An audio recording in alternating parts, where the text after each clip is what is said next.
Suárez é fundamentalmente o gran protagonista da fotografía galega do século XX. Unha figura central, non? Polo tanto, para a construción dunha imaxe propia de Galicia no ámbito fotográfico.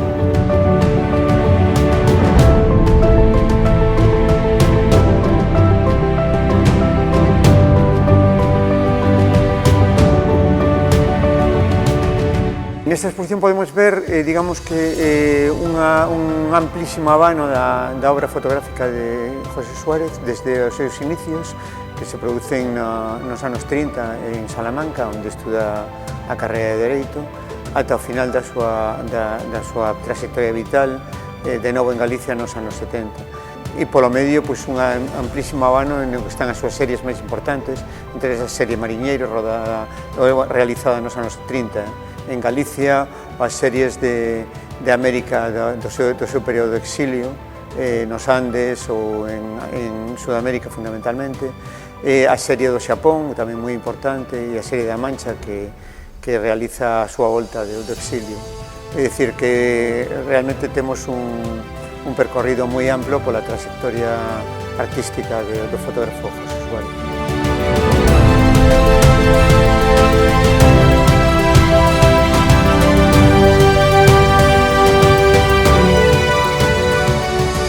A exposición está acompañada por un gran número de notas de carácter persoal, é dicir, desde catálogos, fotografías persoais, familiares, e tamén documentos que teñen que ver coa súa trayectoria, tanto no aspecto íntimo, familiar, como no aspecto artístico.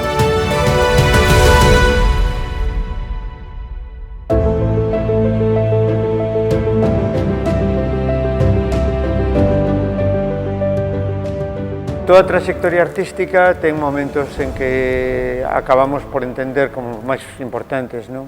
Que outros, dentro dunha calidade moi alta, non? Na obra fotográfica del. De todos é recoñecida a serie de Mariñeiros, realizada no ano 35 ou 36, na costa galega, nas Rías Baixas, como unha obra fundamental, non? Na trayectoria do artista. É dicir, ese período e esas obras en concreto pues, teñen un papel extremadamente relevante, non tanto para a proxección da obra como desde a creación dunha imaxe galega, non? Liberada de tópicos, digamos, non? Tamén desde unha perspectiva da importancia que ten esa obra a nivel internacional.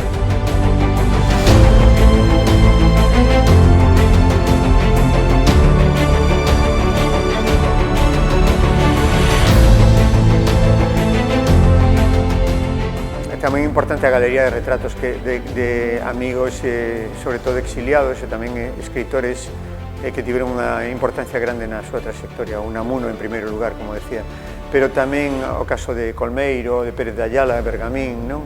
Figuras relevantes da cultura do exilio están presentes na súa galería de retratos e que tamén ten unha singularidade porque ten, digamos, que unha maneira de captar moi especial que en todos os casos é moi semellante, non? É dicir, moi elaborada e que, polo tanto, creo que tamén é significativo polo que ten unha imaxe dunha época.